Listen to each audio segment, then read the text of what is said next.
Cain. Yeah, Cain Velasquez is fighting who? Well, he's not fighting officially. He can. Francis Ngannou.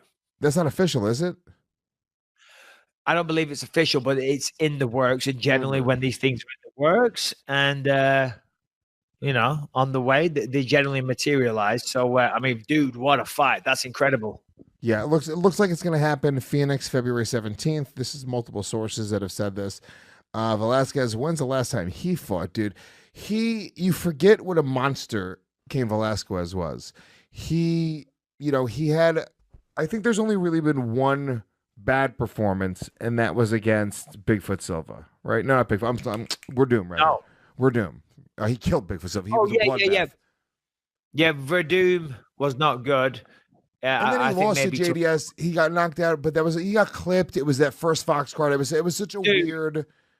Dude, did you see what he did to him in the 2 matches following? Yes. He absolutely destroyed JDS. And I remember Cain Velasquez, and if he is fighting, great, because it's such a shame and such a waste to not see Cain Velasquez fighting. He is such a bad motherfucker. He really is. He's the real deal. He's a scary guy, and he's a by far an elite heavyweight. I remember seeing him in Australia. Was it Australia? I think it was. He fought Nogueira. And he just looked so good. He just slipped the shots, slip, boom, boom, boom. Beautiful boxing. I mean, of course, he's a great wrestler, but he didn't even think about a takedown. It was the boxing that impressed me. He slipped 2 shots and then counted perfectly and put him to sleep. I was like, wow, this guy's fucking incredible. All right, granted, that was towards the end of Nogueira's career, but even still. And he struggles with a bad back.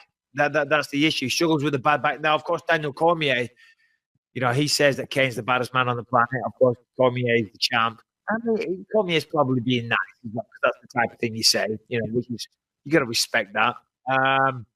It's great to see him back. It really is. I mean, it's a waste of talent, to be honest, him not fighting. Yeah, it's been, just over and over again, injury after injury. But it does beg the question. He's coming back at heavyweight. Daniel Cormier has the title. These guys have said they would never fight ever. So it's similar to almost what I was saying about Eli Akinta and Kevin Lee. It's like if there's not a title shot on the horizon, it's weird. It's a bizarre thing. So what is Cain going to do? Cain's going to fight for fun. I mean, he's got to fight for that heavyweight title. I know Cormier wants to retire soon enough, so maybe they're trying to time it out where they don't have to. But Cain Velasquez is always a fight away from that title shot, and I want to see him fight for that title as soon as possible. Yeah, but that's an interesting point that you just said. So obviously Cain has been out for a while. And I'll tell you what, regardless of what happens, as well as I know Daniel, or as well as I think I know Daniel, that fight between Velasquez and Cormier will never happen. They will never fight each other. They're very, very close. Cormier is retiring next year. That's a fact. And by rights, Cain shouldn't get a title fight right off the bat. So coming in and fighting somebody like Ngannou, who incidentally, he's a terrible matchup for Ngannou, but it's still a tough match for Cain because as we saw, Curtis Blades is a great wrestler and Ngannou just took his head clean off almost and knocked him out. So it's a difficult fight. And there's going to be a tipping point as well, for if he comes back, beats Ngannou, which it's going to be, if they're only just announcing it now or they're going to announce it shortly, that'll be February, March, something like that. And then it'll be summer by the time he fought again, if he was to win. By which point, DC has retired. He would have fought Brock Lesnar and then retired. And then Cain Velasquez versus Stipe Miocic for the interim title. No, sorry, for the vacant heavyweight belt. Bow, bow, bow, bow, bow, bow. There you go. How's that for a prediction?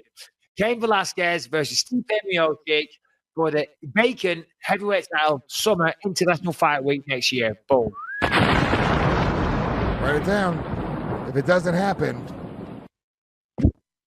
he's actually dropped and broke his microphone. Ladies and gentlemen, that's the end of Believe You Me podcast. We can no longer do the show. You know what I did? You know what you couldn't see? Because I had it off camera. See his hand? I had it here. You can't see it there. Oh, I'm catching the mic. I dropped the mic, but I caught the mic. I love it, baby boy. God, I'm so smart today.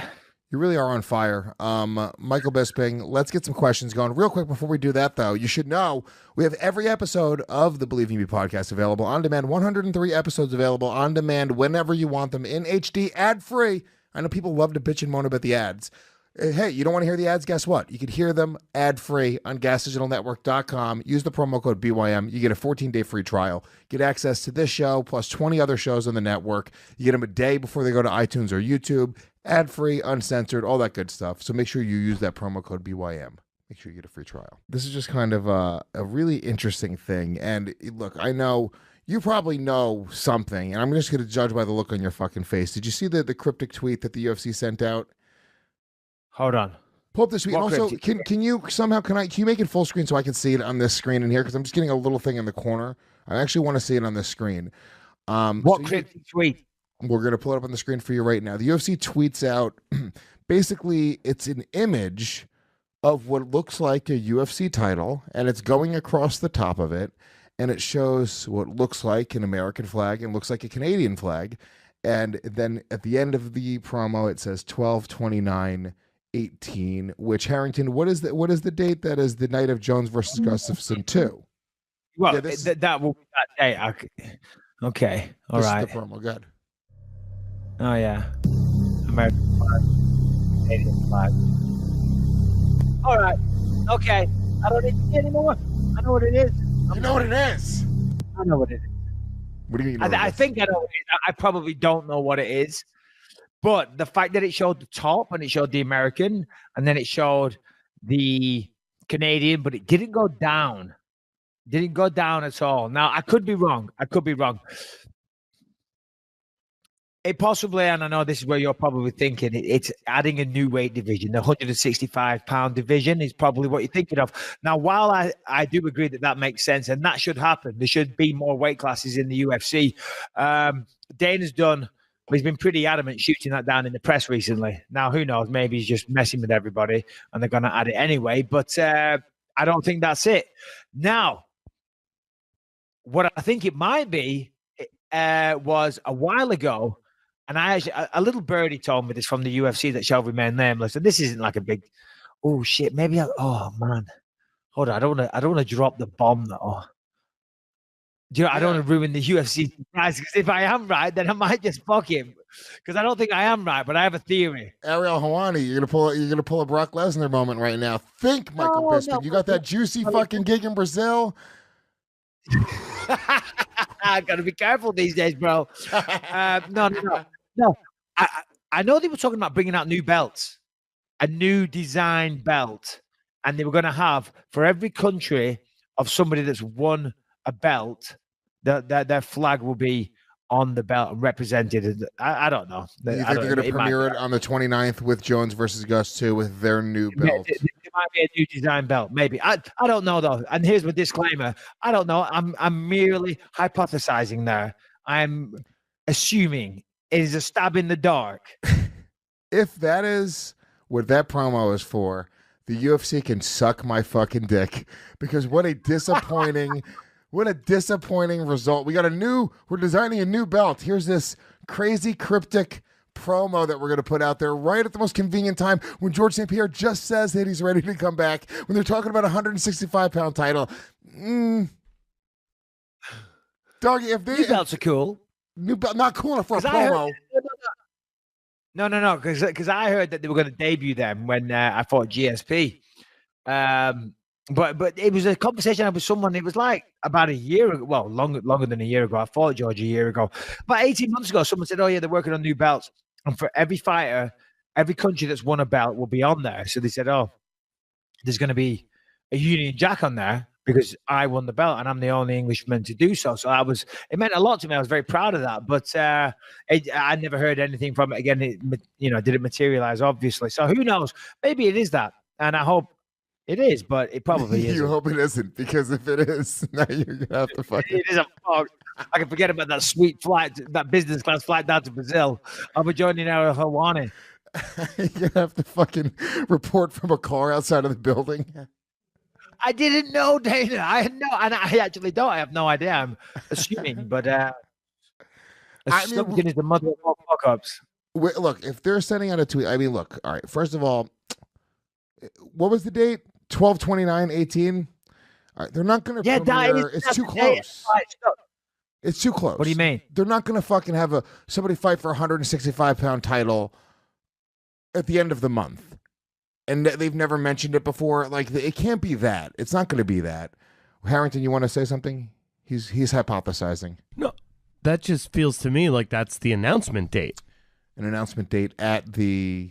Okay, maybe. It's the announcement for the announcement, the Luis J. Gomez special. That is true. I do like announcing an announcement coming up. It's a smart move. When you got nothing to say, let them know. There will be something to say. An announcement for the Luis J. Gomez presents Luis J. Gomez. You're goddamn right. That's not a bad theory. Look, maybe GSP did say today. Maybe not. GSP said, or today I read that he said he's ready to come back, but I guess a UFC return they're unsure of.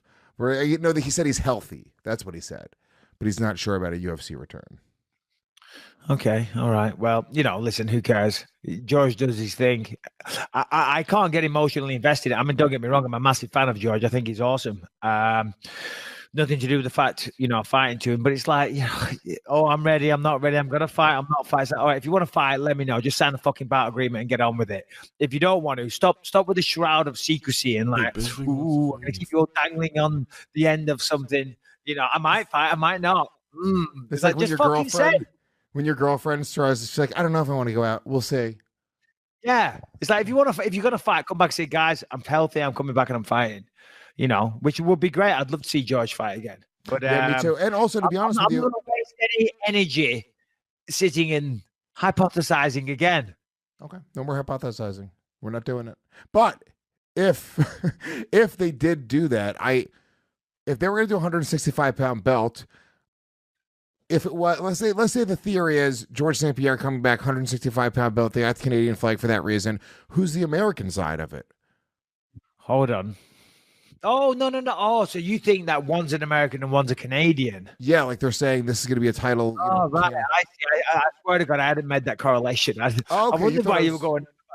I wonder why you were going on about GSP. Now I understand. You think it's going to be an announcement of a fight between a Canadian and an American. Gotcha. Possibly. Right. I think that'd be better than fucking a new belt. We got a new design. Look, there's flags. Yeah, it's great for the champion. What's that mean to the public? Fucking asshole gets a nice new belt. Yeah. What else is going on in the world? What's in those notes there, Lewis? All right, guys, let's just take a quick second to hear from one of our sponsors, which is the amazing Ridge Wallet. Now, we've talked about the Ridge Wallet a few times on here, but I cannot recommend this thing enough. If you buy the Ridge Wallet, I'm telling you right now, it will change your life. Gone are the days of a big, fat, smelly wallet bulging out of your skinny jeans, okay, looking like you've got some kind of defect on your hip, full of statements and receipts and crap. No, the Ridge Wallet, as I said before, is like the Knight Rider of wallets. It is a very futuristic, slimline, sleek design that will definitely be the talk of the town. People will see it and think, wow, this guy is forward thinking. This guy is futuristic and knows what's up. He's woke, Lewis, is what they'll think. Every time I pull out my Ridge Wallet, one thing I know is that men want to be me and women want to be with me. It's a common occurrence. I pull it out. As soon as I pull it out, women, they drop their panties. It's like being Harrington, right? It's like walking around like Michael Harrington, just for one day of your life. Here's what it is, okay? Go to ridgewallet.com and take a look for yourself. They take two sleek fucking plates. The ones that I have are made of titanium, but they have a bunch of different materials. They're really, really nice, really well put together, and it's basically the size of your credit card. So you can keep all your credit cards in it. You really got to see it to believe it. You got to go to the website and actually take a look, but it has a money clip attached to it as well. It has RFID blocking so people can't steal your identity or steal your credit card information, and it's just changed my whole perspective on what a wallet is. I used to have receipts sticking out of it, business cards sticking out of it. It made my life feel very cluttered every time I put my hand on my wallet. I didn't even realize how much I was going to enjoy this until I had it. Yeah, absolutely. I mean, I love mine. I can't speak highly enough about it. And I was going to say, whilst you're checking out the wallets, look at the other stuff they do as well. While you're on the website, check it out, because I have the backpack. I have a couple of other things. Very, very cool. Very futuristic designs. Excellent technology. But Lewis, of course, we have a great deal for our listeners. Tell them all about it. So if you want to get a Ridge Wallet, here's what you have to do. Go to ridgewallet.com/BYM. That is RIDGEWALLET.com/BYM. And use that promo code BYM if you click on the link in the episode's description. You're going to save 10% off your Ridge Wallet. This is a great Christmas gift. This is a great holiday gift for your family members. ridgewallet.com/BYM. Save 10% with the promo code BYM. Get your Ridge Wallet today.